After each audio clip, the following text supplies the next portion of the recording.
हाँ बच्चों, प्रश्नावली 3.2 के शेष जो प्रश्न बचे हैं उनको हल करने का प्रयास करते हैं। इसमें छठा प्रश्न है, सरल कीजिए cos थीटा गुणा दिस आव्यूह प्लस साइन थीटा गुणा दिस आव्यूह। इसको सरल करो। तो इस आव्यूह को हम जब cos थीटा से गुणा करते हैं तो आव्यूह का प्रत्येक अवयव cos थीटा से गुणा हो जाएगा। तो पहला अवयव हो जाएगा cos स्क्वायर थीटा, दूसरा हो जाएगा sine theta cos theta minus sine theta cos theta और cos स्क्वायर थीटा। cos से minus sine theta cos theta से cos थीटा को गुणा किया तो cos स्क्वायर थीटा प्लस इसी प्रकार से साइन थीटा से दूसरे आव्यूह को गुणा करेंगे sign square theta minus sine theta cos theta. Sine theta गुणा cos theta, sine theta cos theta और साइन स्क्वायर थीटा। अब इन दोनों अवयवों को जोड़ देते हैं। ये हो जाएगा, संगत अवयव जुड़ जाएंगे।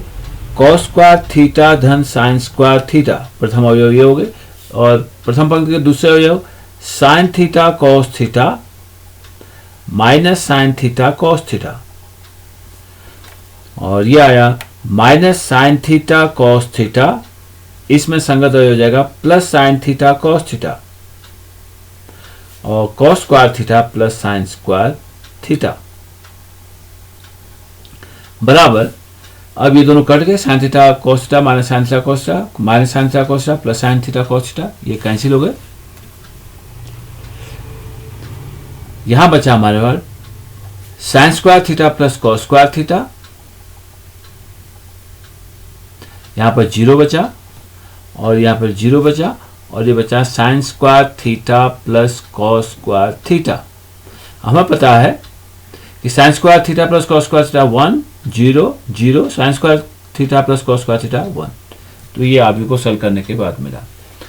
अगला है सातवां, x और y का मान ज्ञात कीजिए। दो आव्यूह समीकरण इस प्रकार से हैं।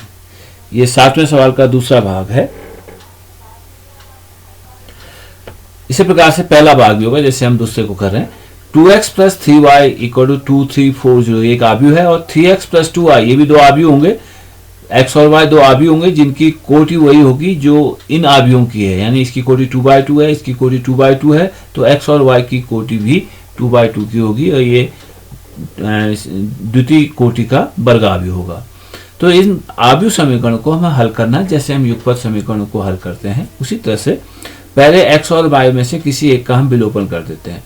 तो हम समीकरण 1 अगर y का विलोपन करते हैं तो समीकरण 1 को 2 से और समीकरण 2 को 3 से गुणा करके इनको फिर से हम घटा देंगे। तो समीकरण 1 को 2 से गुणा करेंगे तो हो जाएगा 4x प्लस 6y बराबर, और इस आव्यूह को 2 से हम गुणा करेंगे तो इनके हम y के गुणांक बराबर कर रहे हैं दोनों में, और इसको 2 से गुणा करेंगे तो हो जाएगा 2 दूना 4 2 3 6 2 चौको 8 0।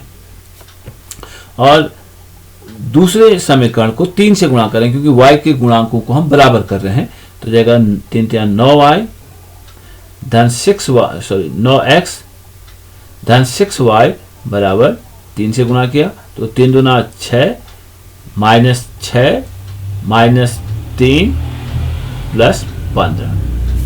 अब इन दोनों आव्यूहों को घटा देते हैं, यानी पहले समीकरण में दूसरे समीकरण को हम घटा देते हैं।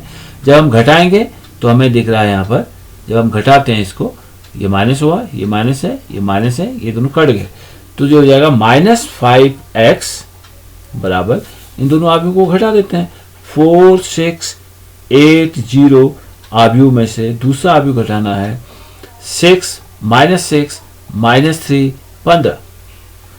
तो माइनस 5x बराबर हमारे पास आया 4 माइनस 6 माइनस 2 6 माइनस माइनस 6 12 यानी धन 6 हो गए, और 8 माइनस माइनस 3 11 और 0 माइनस 15 माइनस 15, यह आया माइनस 5x का। तो जब हमें x का मान चाहिए इसलिए x बराबर हो जाएगा, हम ऋण 5 का इसमें भाग कर देंगे। जब ऋण 5 का भाग करेंगे तो प्रत्येक अवयव से भाग होगा। ऋण 2 बट्टे ऋण 5 ये 2/5 हो गया, ये ऋण 12/5, ऋण 11/5 और ऋण धन 15/5 3। ये आव्यूह x का मान आया। इस आव्यूह x का मान किसी एक आव्यूह में रख लीजिए, दूसरे आव्यूह का मान ज्ञात, इस x का मान किसी एक आव्यूह में, किसी एक समीकरण में रख लेते हैं, y का मान निकाल लेते हैं। तो हमारे पास हो जाएगा समीकरण 1 से, समीकरण 1 से एक तरीका ये है कि हम x का मान किसी एक समीकरण में रखते हैं, दूसरा तरीका ये है कि हम x के गुणांकों को बराबर कर लें, यानी फिर से हम समीकरण 1 को 3 से गुणा करें, समीकरण 2 को 2 से गुणा करें, x के गुणांक बराबर करके उनको घटा दें। एक तरीका ये है। एक तरीका ये है कि हम x का मान किसी एक समीकरण में रख लेते हैं। अगर मैं x का मान समीकरण 1 में रख देता हूं, समीकरण 1 से, तो यह आया मेरे पास 2x। 2x का मतलब हुआ 2 गुणा आव्यूह x, यानी 4/5 ऋण 24/5 ऋण 22/5 और 3 दूना 2x, 3 दूना 6। 2x धन 3y बराबर 2 3 4 0। अब मुझे आव्यूह 3y चाहिए, तो आव्यूह 3y बराबर हुआ 2 3 4 0। इस आव्यूह में से इस आव्यूह को घटा देंगे, -4/5 -24/5 -22/5 और 6। तो 3y बराबर हुआ 2 - 4/5, 2 ऋण 4/5, यानी 5 दूना 10 ऋण 4, 6/5 ये हुआ। दूसरा 3 ऋण 24/5, 3 धन 24/5, 5 3 15, 15 और 24 39/5 और 4 ऋण 22/5, 5 को ये धन हो जाएगा, 5 को 20 और 22 42/5 और 0 ऋण 6 ऋण 6। ये 3y हुआ। इसलिए आव्यूह y जब हम निकालेंगे तो इसमें 3 का भाग हो जाएगा, जगह 1/3 गुणा 6/5 39/5 42/5 और ऋण 6। इसमें 3 का भाग प्रत्येक अवयव में हो जाएगा। तो y का मान हमारे पास आया 2/5, 13 39 13/5, 21 14 42 14/5 और ऋण 2। ये आव्यूह y का मान आया। तो आव्यूह x ये था जो हमने निकाला और आव्यूह y ये है। इस प्रकार से हमने आव्यूह समीकरणों को हल करके, जैसे हम युगपत समीकरण हल करते थे वही तरीका इसमें भी है। आव्यूह समीकरणों इस प्रकार से हल करके हम इनका मान ज्ञात कर सकते हैं। इसी तरह से एक 10वां सवाल ये है, यहां पर x y z के मान, इसे x y z के लिए हल करो।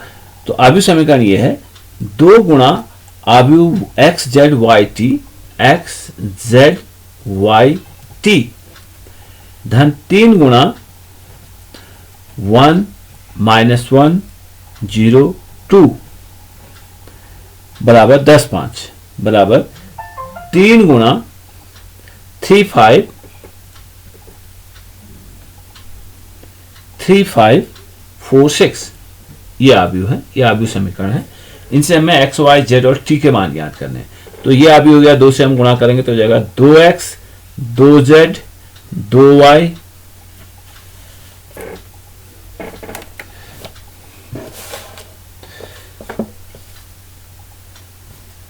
2x 2y 2x 2z 2y 2t धन, अब 3 से दूसरे आव्यूह को गुणा करेंगे 3 - 3 0 6 बराबर 9 15 3 चौको 12 3 6 18। अब फिर इनको फिर से इन दोनों आव्यूह को जोड़ दें, 2x + 3 2z - 3 2y + 0 2y और 2t + 6 बराबर 9 15 12 18। अब इसमें से क्योंकि ये दोनों आव्यूह बराबर आव्यूह हैं तो इनके संगत अवयव बराबर होंगे, तो इसलिए 2x + 3 बराबर हमारे पास 9 होगा, 2x हमारे पास 6 हुआ। इसलिए x का मान हमारे पास 3 आया। उसी प्रकार से 2y बराबर 12 है संगत अवयव, 2y बराबर 12 है, इसलिए y बराबर 6 आया।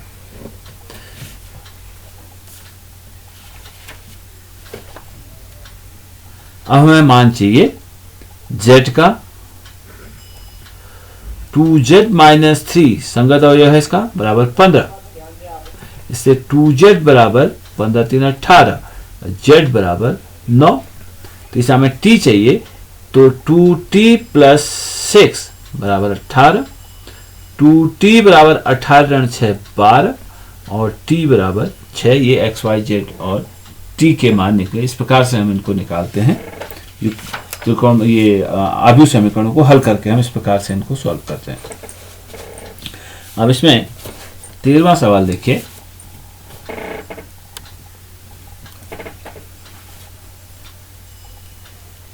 तेरहवां सवाल यह है, यदि f(x) कोई आव्यूह फलन है f(x) बराबर है cos x minus sine x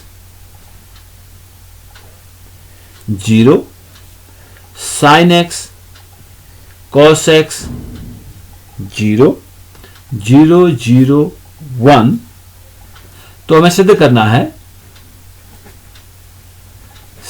है कि f(x) गुणा fy, यानी दो आव्यूह फलनों f(x) और fy का गुणनफल f of x plus y के बराबर है, ये हमें सिद्ध करना है।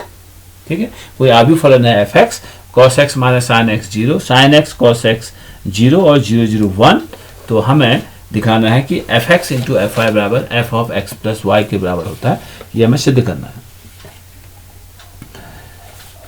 तो f(x) बराबर हमारे पास ये है,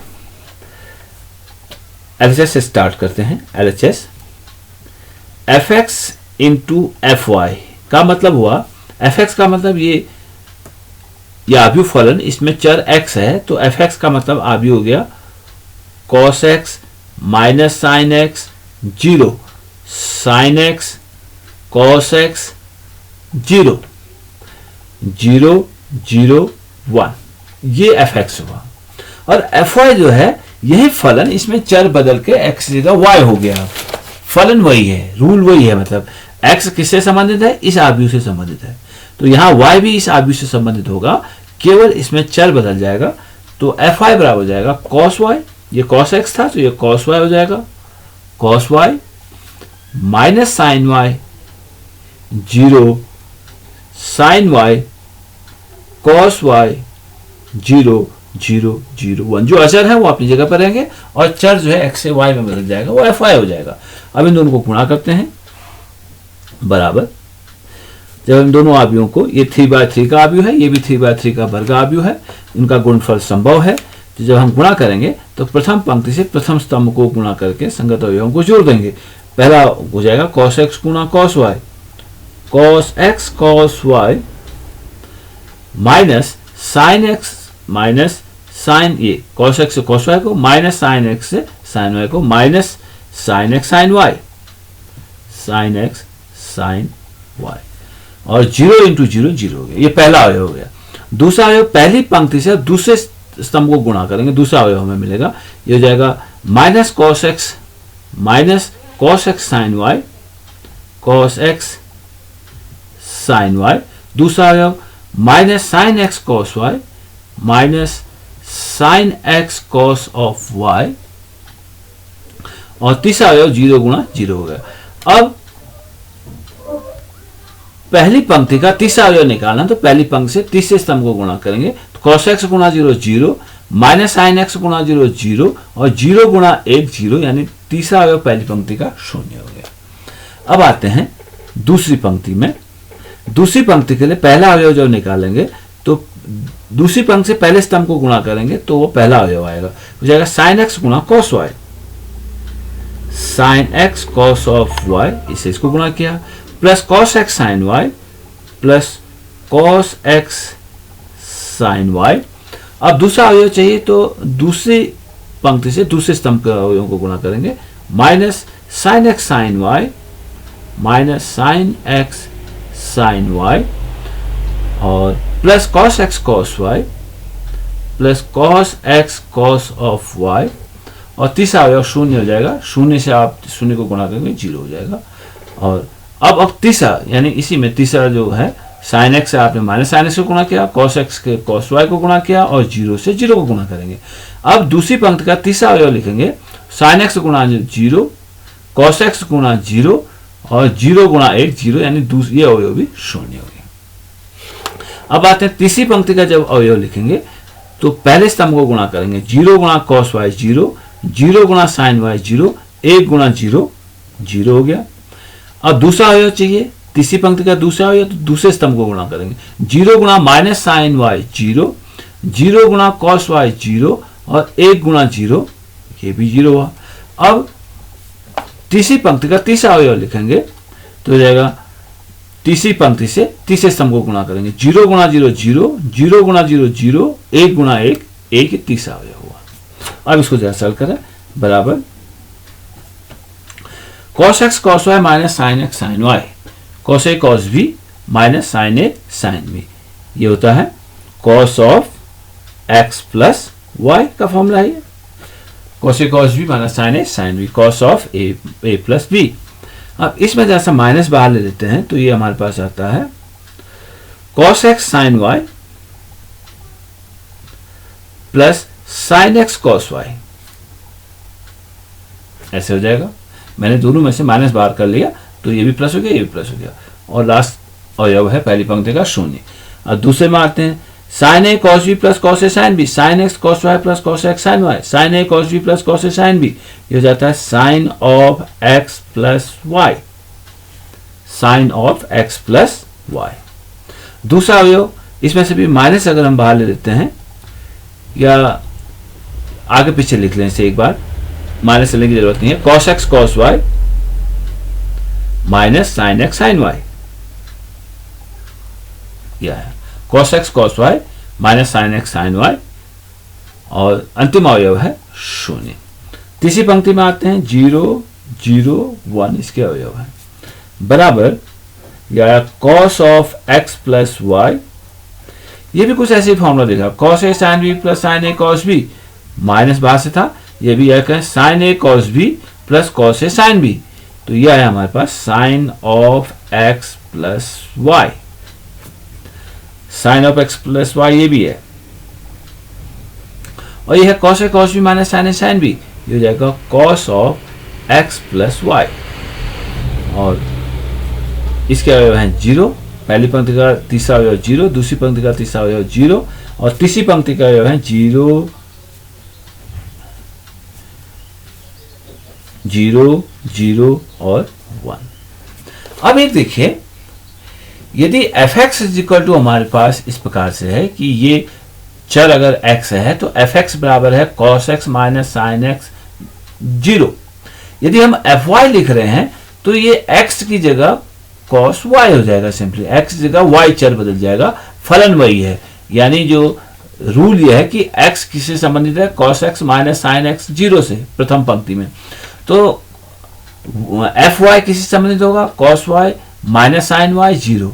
इसी प्रकार से यदि हम x जगह x प्लस वाई लिख देते हैं, यहाँ पर f of x plus y बराबर हो जाता है cos of x plus y minus sine of x plus y 0, sine of x plus y cos of x plus y 0, और ये तो अचल है 0 0 1। तो अगर हम चर को t कर देते तो जाता cos t minus sine t 0, sine t cos t 0 0 0 1। इस प्रकार से ये आप भी हमारे पास जाता, आप भी फलन हो जाता। यहां वही दिख रहा है हमको, ये cos of x plus y यानी यही है, minus sine of x plus y, ये वही आव्यूह फलन है, केवल x की जगह x प्लस वाई हो गया, तो हम इसको ऐसे लिख सकते हैं, this is equal to f of x plus Y.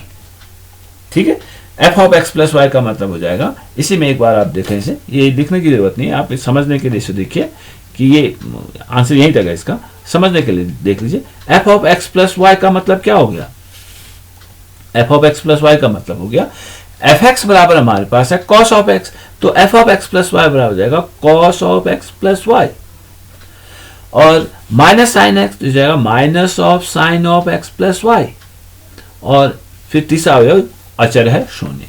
तो साइन एक्स यहाँ पर sine of x plus y हो जाएगा, जो चर था वो एक्स जगह एक्स प्लस वाई हो जाएगा, तो sine of x plus y. और कॉस ऑफ एक्स है तो जाएगा cos of x plus y, और तीसरा अवयव फिर से अचर शून्य है, और तीसरी पंक्ति तो अचर ही है 0 0 1। तो यही एफ एक्स प्लस वाई है, यही एफ एक्स प्लस वाई यहाँ भी है, तो इसको हम लिख सकते हैं F of x plus Y. इसलिए हमने ये सिद्ध कर दिया कि F X into F Y equal to F of x plus Y, F X into F Y बराबर F of x plus Y हमने सिद्ध कर दिया। एक सवाल ये है 14वां, दर्शाइए कि ये गुणनफल बराबर नहीं है। पहला है इसका 5 - 1 6 7 2 1 3 4 का गुणनफल तो संभव है, इज नॉट इक्वल टू में दिखाना है 2 1 3 4 इंटू 5 - 1 6 7, इस प्रकार से। तो इनका एलएचएस अगर हम इनको गुणा करते हैं, लेफ्ट हैंड साइड को गुणा करते हैं, हमें दिखाना कि दोनों बराबर नहीं है गुणनफल, तो लेफ्ट हैंड साइड को अगर हम गुणा करते हैं तो पहली पंक्ति से पहला स्तंभ गुणा होगा,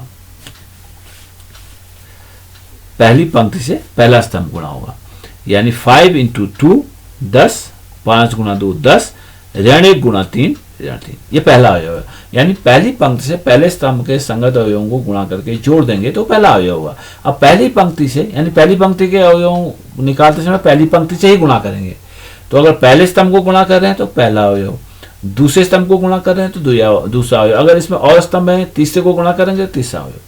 तो 10 × 10 ऋण 3, दूसरा अवयव हो जाएगा 5 ऋण 4, 5 से कम 5 ऋण 4। अब दूसरी पंक्ति के अवयव लिखेंगे तो दूसरी पंक्ति से ही गुणा करेंगे, पहले स्तंभ को गुणा करेंगे पहला अवयव, दूसरे स्तंभ को गुणा करेंगे दूसरा अवयव, वही तरीका है।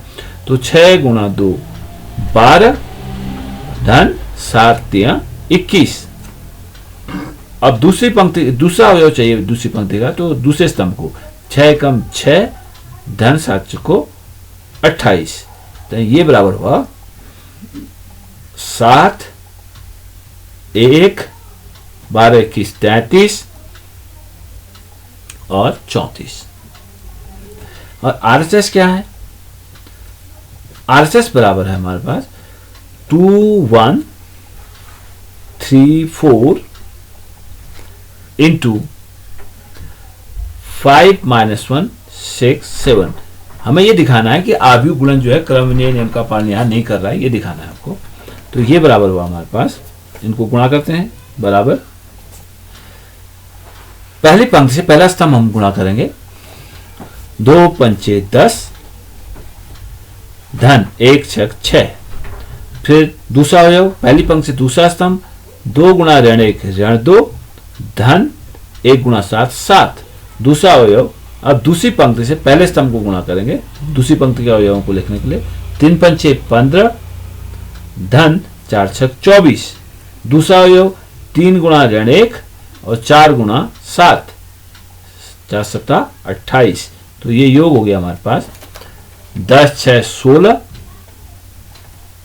5 ऋण 3 और 28, और ये हो गया 15 और 24 39,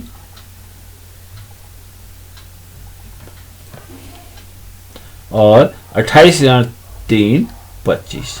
तो हमें दिख रहा है कि लेफ्ट हैंड साइड तो था 7 1 33 34, और राइट हैंड साइड है 16 5 39 25, दोनों बराबर नहीं है। तो LHS is not equal to RHS, इस प्रकार से हम इसको लिखेंगे। इसी प्रकार से इसमें एक भाग और है, इनको आपस में गुणा करिए और दिखाइए कि दोनों आव्यूह बराबर नहीं है।